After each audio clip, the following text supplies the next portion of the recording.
this is crazy. I just realized we are wrapping up the second to last week of June, but at this point, like I said, training camp is right around the corner. Technically, exactly a month and 3 or 4 days from today. And so we're going to continue our countdown to training camp by moving forward with our top 25 Bengals of 2023 list, which we're moving pretty fast with. We've already gotten through our first 3 from the bottom 25. We got Lyle Collins, Miles Murphy, and Dax Hill. And if you want to listen to those discussions, make sure you listen into those. They were all great talks on all 3 of those players. Now we're going to jump into another guy who I think is going to be very interesting for his spot on the list, and that is Irv Smith Jr., who is at number 22. What does he bring? What should he bring? And why is he on the list? And why is he on this particular spot? We're going to break all of that down. Plus, we're going to have Charlie Jones's wide receiver coach from Purdue, Garrick McGee. He talks about what it was like to coach Charlie and what we can expect to see from Jones next season. Welcome into another top 25 edition of the Strictly Stripes podcast. Muhammad Ahmad, Andrew Gillis, and Mike Nizak here with you to wrap up this week on this very fine Friday. Before we get going, I want to remind you all to tell us why I'm talking to you, why you're a Bengals fan. Yes, it's simple. Just tell us why you're a fan. Go to strictlystripes.com and fill out the form that says why I'm a Bengals fan. Tell us your story. Or if it's easier, if you're old school, you can email us at stripes@cleveland.com. We've got a ton of responses, and we're going to get through them before training camp. We've read 2 this week. We read 1 yesterday, and it actually led us into a very throwback Thursday discussion, because it was Thursday and it was like a throwback kind of talk. So it worked out really nicely. So make sure you give us more reasons to have a throwback Thursday and whatever else you want to call days of the week. Irv Smith Jr., we have him at number 22. So I had him a lot higher, and we'll get to that part in a second. But I think both of you guys on your respective list, before we made the final list, you guys had him at number 22 each. Before I get into why I had him higher, I want to hear either of you guys, and either of you go first. Either of you guys talk about why you had him at number 22. Yeah, I mean, you look at his track record. He does not have an extensive sort of, pass catching track record. His career high is 36 catches, which he had in 2019. Career high for yardage was 365 yards in 2020. He has last year he didn't have a catch over 20 yards. He's only played 21 games over the last 3 years, so there's an injury concern. Just a bunch of concerns about him. I know the Bengals seem to be happy about how he's fitting in. And we've seen Joe Burrow elevate the games of certain tight ends, but at the same time, I thought Hayden Hurst fit in really well in this offense. I thought there was a bunch of tight ends that could have, really helped them. And I don't know, they say Irv Smith's upside is as good as anybody. They love his athleticism and pass catching skills. I just don't know why. I mean, he played with some good receivers last year in a good offense that had a lot of weapons, and he wasn't, utilized as much. I think those are sort of red flags. Not that, he can't have a career year here. I just, I think it's, his production hasn't given you any indication that he's sort of primed for a breakout. Maybe he'll be healthier this year and that'll help. But still, I think there are some concerns there. I mean, Mike just kind of said it. I think Irv is a little more athletic than you would have from like a Hayden Hurst from last year, and I think the Bengals kind of want that. I think one of the things that you're going to see a lot this year is that you're going to see Irv Smith kind of run down the seam a little bit. I think with Hayden Hurst, he was more of an underneath option, kind of a safety blanket. But I think with Irv, I think if you can try and stretch that seam a little bit, maybe move the linebackers off him a little bit. If you have to do different things to cover him, that's going to be a problem. So I mean, obviously that is going to be something that they're banking on. I just kind of what Irv Smith is as a player, I would guess that would be his usage. The only problem with that, like Mike said, you haven't seen a ton of this. I think, a lot of what we're doing with Irv is kind of projection. I mean, and some of this to any degree is projection, but I wrote about this today. I think if Irv Smith just stays healthy, like if he just stays healthy and stays on the field, he's gonna put up some numbers. Like Hayden Hurst had, like 50 something catches for 414 yards, and he only played in 13 games. And, one of those games that he played in was, Kansas City when they played in Cincinnati. And I think he left on like the first or the second drive, and he was feeling it too. I think he might have even had like 2 or 3 catches so far to start that game. So, I mean, if Irv Smith stays healthy, like if he's a player who stays in the lineup, stays on the field, I'm really kind of having a hard time figuring out what possible scenario there is that he doesn't at least put up a couple hundred yards, 40, 50 catches. Like he's set for a career year. He's just got to stay on the field. But the difference is Hayden Hurst had a season like he did with the Bengals previously, and so Irv Smith has not done that. This would be the first time he put together everything. I mean, with Atlanta in 2020, Hurst had 56 catches, his career high, 571 yards and 6 touchdowns.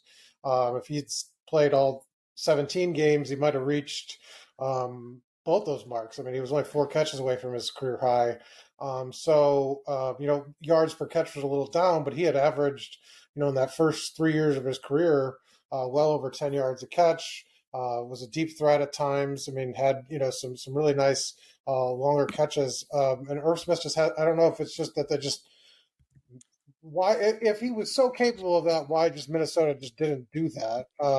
It would be a strange thing to leave on the table. If he was that good, and they were just like, oh, we're good, we don't need that kind of. And why they traded for T.J. Hawkinson too. Correct. Yeah. So they didn't. It's not just that they didn't use him; it's that they traded over him basically.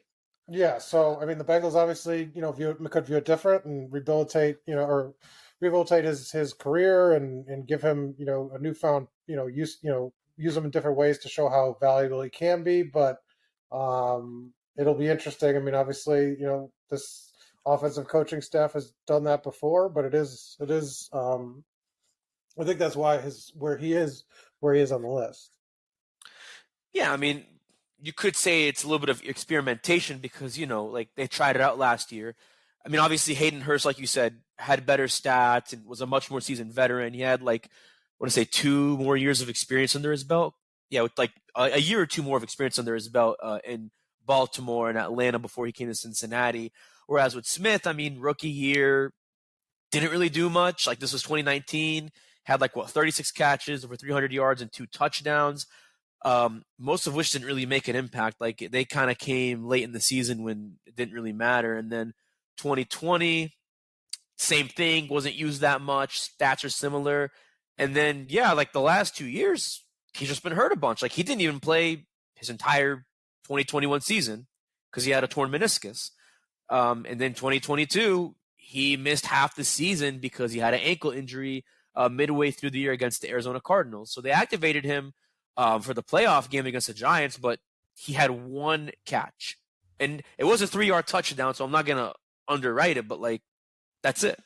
So I think maybe the Bengals look at it as okay, here's a guy who, it's probably 2 things. Number one, he's been screwed, which I agree. He's been screwed from an injury standpoint. It sucks to be him. A torn meniscus and an ankle. Yeah, if you're a tight end, that's awful. And then on top of that, again, why did they get T.J. Hawkinson? Why trade over him? That's a great question, actually. And I'd have to look more into that because I obviously don't follow the Vikings maybe some people do. But I want to actually go and read about that and see, were they just not into Smith? Did they see the writing on the wall that this guy is just injury prone and he can't make moves? I don't know. But the Bengals probably saw, okay, the Vikings don't have faith in him, but we do. Maybe they just saw something in him that Minnesota just overlooked, and/or got impatient with, because obviously they were a playoff team last year and they thought Hawkinson would be the guy to propel them more than Smith, which from a business standpoint, I get that, but that doesn't mean they didn't overlook him. So, which is why I was going to say, so I'm going to tell you where I had him. Maybe you guys are crazy and maybe the people listening are crazy. I had him at 17. I had him at 17. I had that for multiple reasons. Number one, I think, and you guys kind of alluded to this, I think if he is healthy, stays healthy, injured not at all or as little as possible in 2023, he can put up Hayden Hurst numbers for two reasons. Number one, he's built well, 6'2", 250. He's got your typical tight end build. I know he's a little bit smaller than Hayden Hurst. Hayden Hurst was a little bit taller, which probably gives him a little bit of an advantage against defenders. But he's got a good build. And here's the thing, this is the main reason. And I'm sold on this. I believe it. I mean, trial and error. We've seen it with two tight ends. I think it's going to happen with the third one. Joe Burrow just knows how to win with tight ends. C.J. Uzomah was mostly like a third, depth guy on, third on the depth chart, with Marvin Lewis, even into Zach Taylor's, first season, didn't play much. Now, obviously, Tyler Eifert and Tyler Kroft were still there, but even then, he didn't play much. So now he gets an elevated role as the main guy his last year in Cincinnati. Big part of their Super Bowl run. And then he goes to the Jets and gets paid. And then Hayden Hurst comes. Decent, pretty good, former first-round pick, goes off, gets paid. So not all of it is Joe Burrow. I mean, there's something you said about Hurst and Uzomah. I think they have some talent that just came out. But here's the thing. No matter how talented you are, your quarterback has to make that shine. And I believe Joe Burrow did that for those two. And I believe Joe Burrow will do that. And he will do it well for Irv Smith Jr. I really think if he stays healthy, and if Joe Burrow is Joe Burrow, and the Burrow effect is real, Irv Smith, I'm not going to hype him up and say he'll have a Pro Bowl year. I mean, I put him at 17, not in top 10. If I thought that, I'd probably put him even higher. But I think Irv Smith, again, we are basing this off of potential predictions. I just have a very confident prediction that Irv Smith is going to be a great fourth option alongside T. Higgins and Jamar Chase and Tyler Boyd. So again, I've said it before. I'll say it again. I know I'm crazy. People who listen to this podcast know I'm crazy. But do you guys think I'm crazy for putting him at 17? I mean, that's certainly too high. Because I'm looking at your list right now. I mean, you have him above Ted Karras and Cam Taylor-Britt and Nick Scott and Jonah Williams and B.J. Hill. I can't really co-sign any of that. I look at, again, a lot of this is projection with Irv Smith, that he's even on the list, I think. We've seen flashes of him in the NFL. I think this, I mentioned the other day with Lael and with Miles Murphy and with Dax, a lot of that is, okay, it's hard to put a Miles Murphy at 22 or 20 because you haven't seen it. It's hard to put a Dax Hill higher, into the top 20, top 15 because you haven't seen it. So I think with Irv, I mean, you haven't seen it, you've seen the flashes, but yeah, I mean, there are other guys on this team who actually played well for this team last year that I just don't think that makes sense.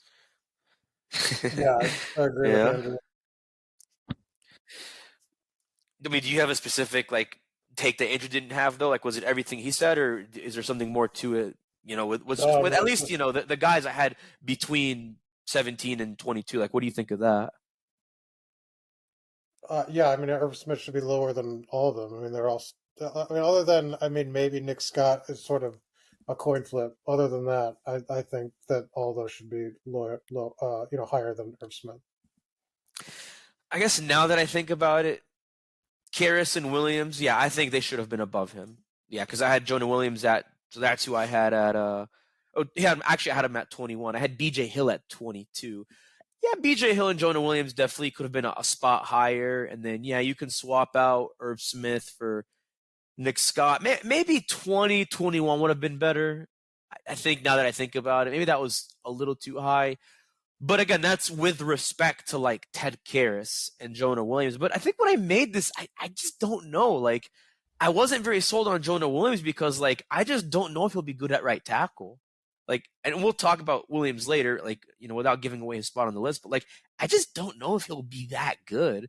And with Nick Scott, he's obviously higher than Dax Hill because we've seen him play as a full-time starter. But I don't know that, Nick Scott will be electrifying enough for me to put him over Irv Smith. I think even if I redo it, I'd still put Irv Smith over Nick Scott. Ted Karras, yeah, honestly, I probably could have swapped those two because, like, I had Karras at 18 and him at 17. I think you could swap those two, push Jonah ahead, and then Cam Taylor-Britt. That's another discussion. That's a whole other discussion. And again, like, these guys are on our list. They're just on different spots that we'll reveal later. That's the whole point of the countdown. Stay with us. We have a really cool interview coming up with Garrick McGee, who is the current wide receivers coach at the University of Louisville. So you're wondering, wait, why are you talking to a guy from Louisville? Because he coached Charlie Jones at Purdue last year when Jones had that breakout season for the Boilermakers before the Bengals drafted him. That conversation, that phone interview, coming up right here on the Strictly Stripes podcast. Thanks for staying with us on the Strictly Stripes podcast. Joining me is Louisville wide receivers coach Garrick McGee. And if you're wondering why I'm with Garrick McGee, it's because he was Purdue's wide receivers coach last year, which means, as you probably guessed, he coached Bengals rookie and fourth-round pick Charlie Jones during that record-breaking season he had last year with the Boilermakers. Coach, appreciate you joining us. I know you just left practice, so there is no such thing as an off-season. I know you're very busy, so thank you for being so gracious with your time. How are you? I'm doing good, buddy. I appreciate you having me on. Likewise. And, you know, it's actually so funny that we're talking because I actually talked to your replacement earlier at Purdue, Corey Patterson, who also coached Chase Brown, the running back from Illinois, who was drafted right after Charlie. So kind of ironic twist. I talked to the former and the current guy at Purdue. So it's an ironic twist for me. It's kind of cool, but and as you know, obviously in the coaching world, there's a lot of crossover. But kind of just jumping into it, you coached Charlie last year at Purdue. He had that great season, like I mentioned. You've been coaching for quite a while as an analyst, as a head coach, as an assistant coach. What made Charlie such a special guy to coach last year? Well, just first of all, he's just really a good person. The way he shows up, the way he handles his business every day. He was a veteran. He had been around a while and been in a couple of really good programs. So, you know, he knew how to go about his business, you know, as a student athlete. And then you get on the field with him, and he was really committed to getting his game better. And, you know, he was listening. He was a very coachable guy. He was trying to learn as many tricks as he can learn, and he was helping the younger guys, you know, with things that he had learned throughout his career. So just a really enjoyable, hard-working kid to be around. So you mentioned that part about him being a veteran, because obviously he played at Buffalo, and then he played at Iowa with Kirk Ferentz, another great coach. Having a guy like that who's such a veteran, how much more coachable does that make him? And, you know, how much does it make your job easier in the process? Well, that could go either way. I think it just matters the values of the person. Because, you know, there's times you get veteran players that they already know how to do everything. They're not interested in being coached. What they've done for a long time has worked for them. And they don't care how they fit into a system. They just want to do things how they always done it and get the ball thrown to them. And this kid was not like that at all. He's a very humble guy. Just wanted to show up and work. He's a football guy. He really enjoys the practice session. You know, I can't say enough about Charlie, man. I really had a good time coaching Charlie. Now, obviously, you know, with Jeff Brom, who you were with last year, who you're with again back at Louisville, where he's at now. You know, one of the hallmarks that Charlie Jones said that you guys had that helped them succeed was, you know, that pro-style offense that Coach Brom had at Purdue last year. So, I mean, from seeing it from that point of view, from an X's and O's standpoint, why did Charlie thrive so well in that pro-style offense? Well, I think he just got to showcase all of his skills and all of his talents. He had to run every route. He had to learn, you know, multiple concepts. We take pride in having a complex system and carrying a lot of offense. And it forces guys to learn a lot. It forces guys to study. We really try to take pride in teaching our kids defensive structure so they understand where they fit in the concept based on the coverage that they're running. And I think that's what he's talking about, that, you know, he wasn't just doing certain things every day. He had to do a lot of different things every day and study, you know, to master his craft. And we try to put our kids in that position so that when they get to the pros, they understand the level that they have to work mentally before their talents, you know, show up on the field.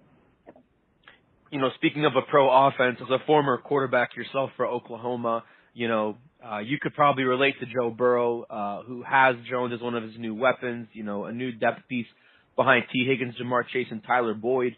You know, from a quarterback-to-quarterback standpoint, how lucky is Joe Burrow to have Charlie Jones? Well, like I said, he's dealing with a good person, and that's always good for a quarterback, especially at this point. You know, Joe's still young, but he's done a lot in the NFL, and he's played a lot of tough playoff games. So, you know, I would consider Joe a veteran at this point, that he understands how to win deep in the playoffs. And when you're a veteran like that, you don't want no prima donna receiver coming to town wanting to tell you what to do. You want to be able to tell the receivers where you want them to fit. And, you know, if the coverage does this, I want you in this spot on the field. And I know that Charlie is all for it. He wants to win, and he understands that getting yourself in the right spot for the quarterback and an available position for him and how you present yourself to the quarterback when you're running your routes is very important to getting the ball thrown in your direction. Coach, my last question for you to kind of wrap up. Obviously, I know you have a lot of love for Zach Taylor, Norman, Oklahoma native from the same state as you, who probably watched you play when you were at Oklahoma, you know, almost 30 years ago. You know, a guy like Zach Taylor and that Bengals offense, you know, what are they going to see from Charlie Jones? I mean, are they going to see him be a future Pro Bowler, a future All-Pro? I mean, do you compare him to anybody in the league, or is he just a beast in his own way? No, I think what they're going to see is a guy that's committed to this particular day. And, you know, he wants to win the day. Just get a little bit better today. And keep adding days on top of days and keep stacking them so that when these games start, that you can continue to do what you do every day. You know, I think that's what Zach will like the most about him, is that he's not really focused on what's going to happen tomorrow. Let's just focus on today, and let's, you know, get better today. And I think that's what all coaches look for, and you know, in players, and in particular receivers, because the receiver is a different breed. You know, those guys are different. They always want the ball. They're always open. But this is a humble kid that wants to do whatever he can do to help the team win. Now, if that means he gets 10 balls for 120 yards, that's fine. But there were games where we played that, you know, Charlie got 4 balls for, you know, 50 yards and a touchdown, but we won by 7 points, and he's just as happy. Just a very humble guy that wants to do whatever he can possibly do to help the team win.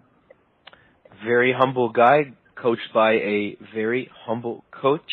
Really appreciate you joining us. That's Garrick McGee, Louisville wide receivers coach, who coached Charlie Jones at Purdue last year. Coach, thank you so much again for being with us on this podcast. Yes, sir. Thank you, buddy, for having me on. Likewise. Don't go away. I'll be right back on the Strictly Stripes podcast. All right, thanks for staying with us on the Strictly Stripes podcast. So we talked a lot about Irv Smith at number 22 on our list, why we put him there, why I had him a lot higher, why I'm crazy for many other reasons, you know, besides putting him a lot higher than number 22. And there was some really thoughtful discussion there. And we heard from Charlie Jones's former college coach, who was very nice to talk to me after he just got out of a hot summer practice. So really appreciate Garrick McGee joining us on the podcast. And hopefully we get many more college coaches from these Bengals rookies that haven't talked to us already. Just want to talk a little bit more about Irv Smith, kind of the projection side of things, what we think, what we might expect to happen. So I know I mentioned like Hayden Hurst, what he did, C.J. Uzomah, what he did with Joe Burrow. Do you set, I guess, because like maybe you can call it an over-under, I don't know. Do you set a line for like catches he's going to have, yards, touchdowns? Like for Irv Smith, do you kind of have that in your mind of like what a successful stat line looks like for him? I mean, it would kind of have to be something similar to what Hayden Hurst had last year. I kind of mentioned that Hayden Hurst only played in 13 games, Because of injury, but he yeah. still had 52 catches. So I mean, you're talking about 4 catches a game. So like if you can get what would that math be? I don't know if it'll be necessarily that high, but if He you had like can 52 catches last year. yeah, like if you can convince me of a world where, okay, Irv Smith Jr. shows up and he's going to make, 55 catches for, 500 yards, or 50 catches for 450 yards, or something like that with like 2 or 3 touchdowns. Yeah, I think that would be a successful year, just kind of filling the void of what Hurst left statistically.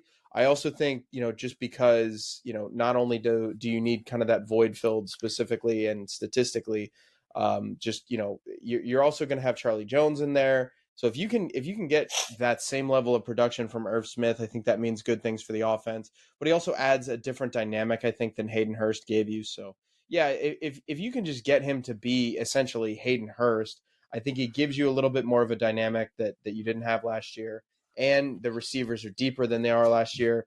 Like, I mean, maybe Charlie Jones has more catches than, whoever I would have to look it up, whatever the fourth leading receiver had for the Bengals. And by receiver, I mean like actual wide receiver.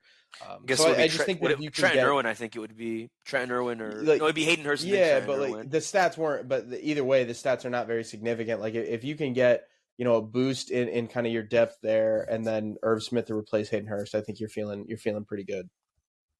Yeah, CJ's numbers though the year before that too are a good baseline. He had 49 catches for 93 yards, but also caught some passes downfield. He had a 32-yard catch, a couple 30-yard catches in the first month of the season, a long catch against Baltimore that year. Those are the things that Irv Smith needs to do once in a while to provide a threat, open things up for Jamar Chase and T. Higgins a little bit, keep defenses honest. If he's just a guy that they could throw out into the flat and he gets a couple yards, I don't think that's very helpful. I think he needs to show that his route tree is a little more varied than that. You mentioned up the seam and things like that. Just show things that he hasn't really done throughout the career and be successful at it. And so I think that's kind of, even if his numbers are a little lower, if he has handful of 20-yard gains in there mixed in, I think that could mean for a successful season for him. But yeah, he has to hit a certain baseline. He has to be their fourth leading receiver, I think, is essentially what he has to be. Totally agree on, being the fourth leading receiver. I like what you said about Uzomah because, yeah, like you said, 49 catches, almost 500 yards, 5 tutties. And, he had a great game against the Raiders in the playoffs. He had that big touchdown that got the Bengals going early in the game.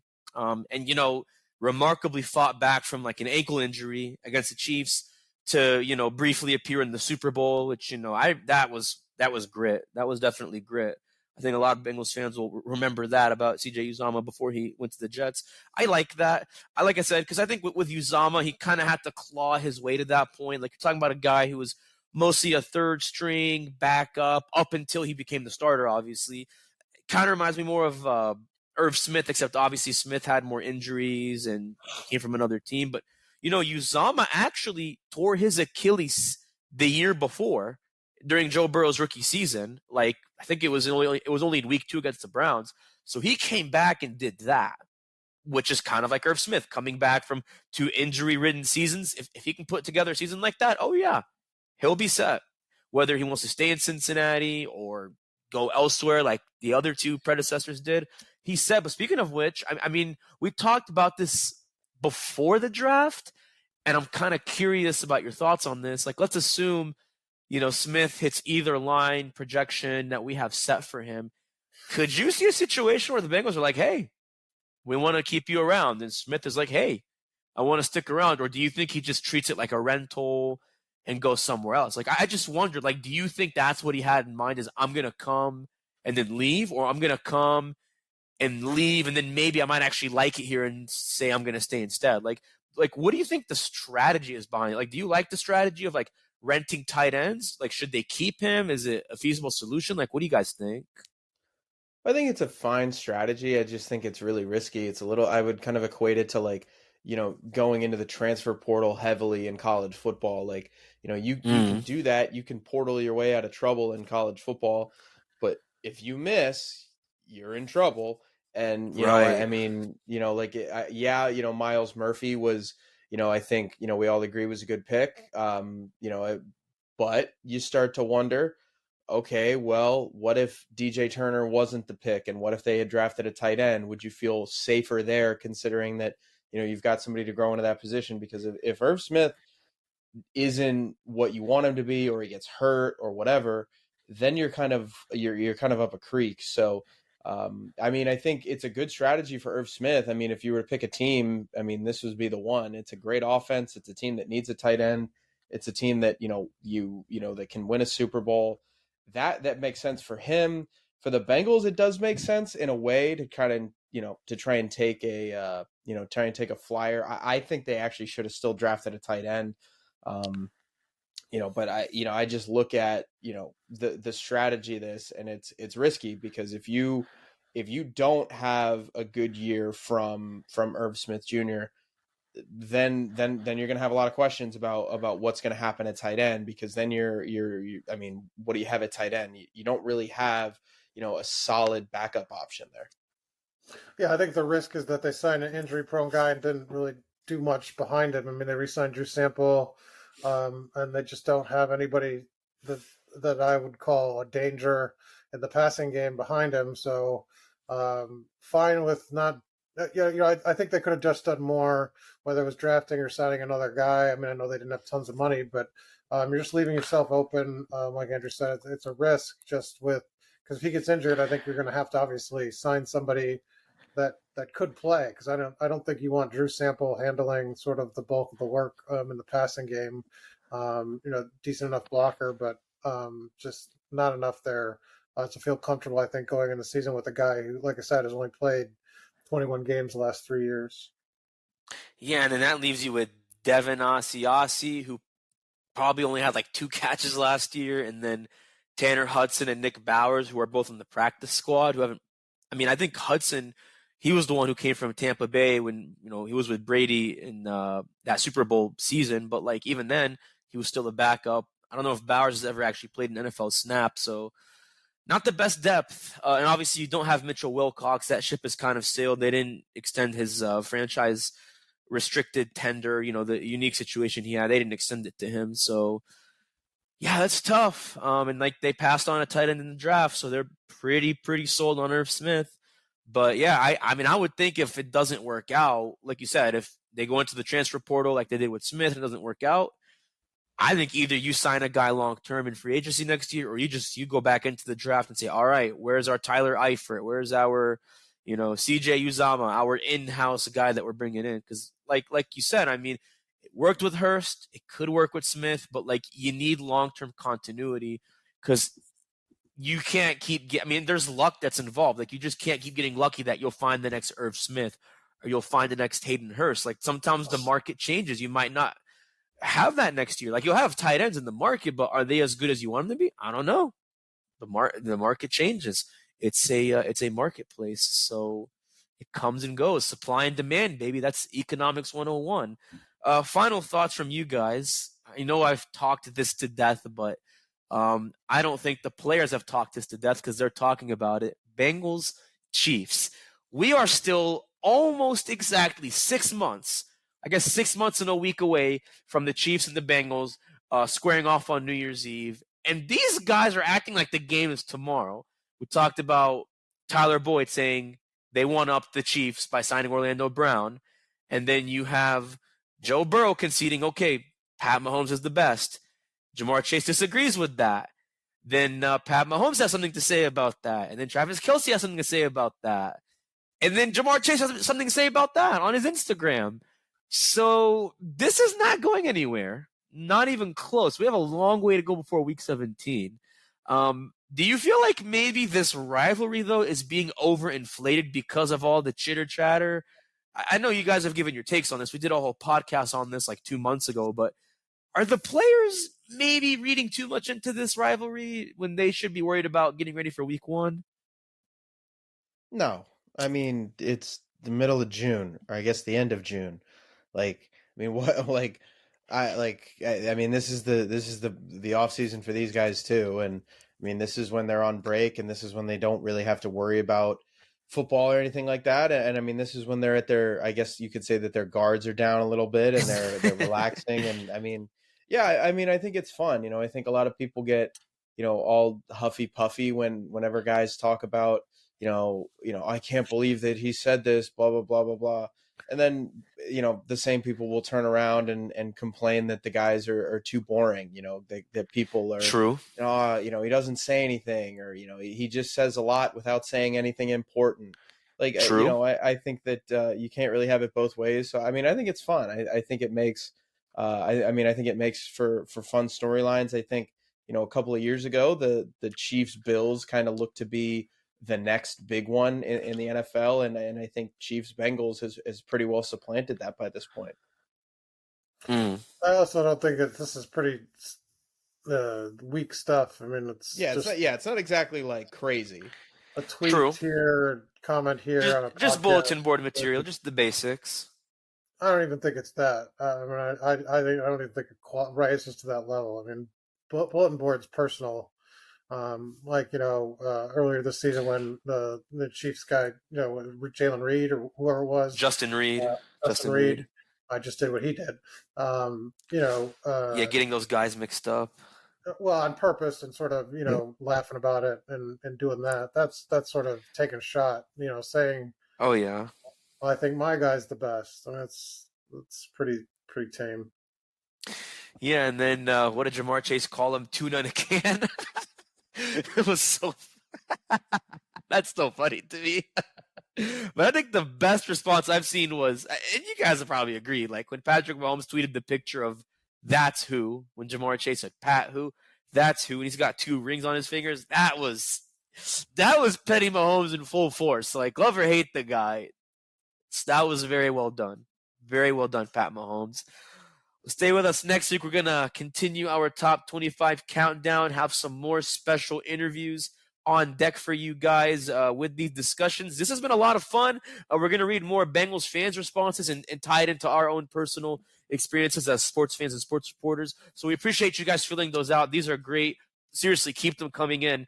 This makes the podcast better. You guys drive the podcast, which makes us special. Once again, for myself, Andrew, and Mike, I'm Muhammad Ahmad. Have a safe and fun weekend.